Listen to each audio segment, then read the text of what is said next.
All right, and when we talk about temperatures getting this high, it's not just uncomfortable, and we kind of joke around about it because when you're standing out in it for a long time, it can be taxing, but it also can be really dangerous and take a toll on the human body. Last year, extreme heat was linked to more than 11,000 deaths.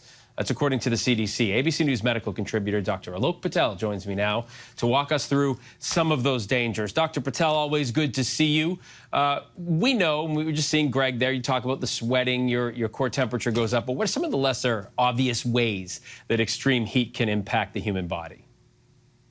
Well, Phil, it's good to be here. I wish we were here talking about a cooler topic than the heat waves that are happening. So you're exactly right. Some people think when it comes to heat-related illness, the first symptom you're going to feel is feeling really hot and saying this is uncomfortable. But as our bodies lose the ability to regulate that temperature, to keep our bodies at that 98 degrees and we get too hot, you may start to feel things like cramping, nausea, a headache, or fatigue. And some people may not immediately think that that's related to the heat, but these are the early warning signs of heat exhaustion. And if you don't get yourself to a colder place and hydrate, this could lead to heat stroke, which unfortunately can be deadly if you do not seek immediate medical care. So it is really important that people plan for whatever activity they're doing and they try to do the best they can to stay cool and hydrate and take care of vulnerable people. So we hear about tips and what people can do. I tend to listen to you more than most. What are your tips? What can we do? I mean, we know about staying hydrated and things like that, but in extreme heat, what can we do?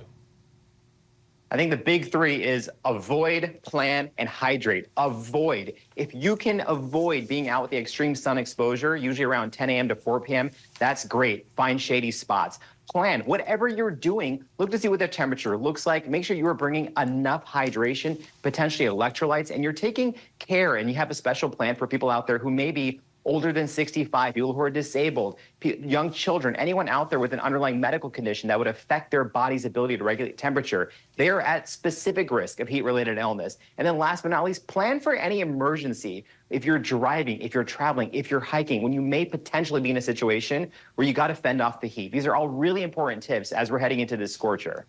And I know it sounds crazy to ask about, working out in this kind of heat, but, there are those of us who like to go to the gym 5-6 days a week. I saw people running in the park yesterday, but if you're going to work out indoors in these hot temperatures, what do you recommend that people do to keep themselves safe when they're doing that?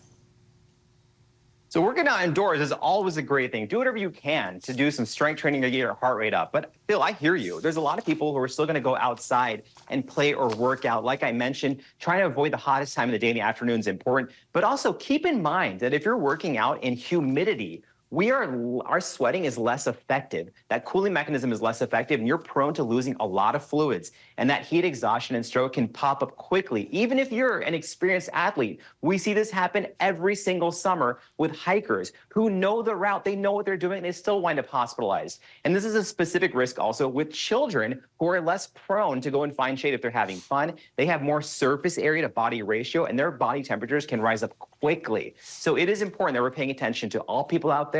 And I gotta say, we gotta practice some compassion right now, because all these tips that I'm throwing out to you, these aren't available to everyone, especially those who are vulnerable, working outside, or people who are unhoused. So lend a hand, help someone out, give someone water, call 911 if you see anything concerning. And last but not least, never, ever, under any circumstances, leave a child in a car. That can be fatal quickly.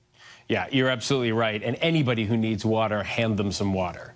That's at the very least of what we can do as a society. All right, Dr. Alok Patel, always good to see you. A cooler topic next time. Likewise.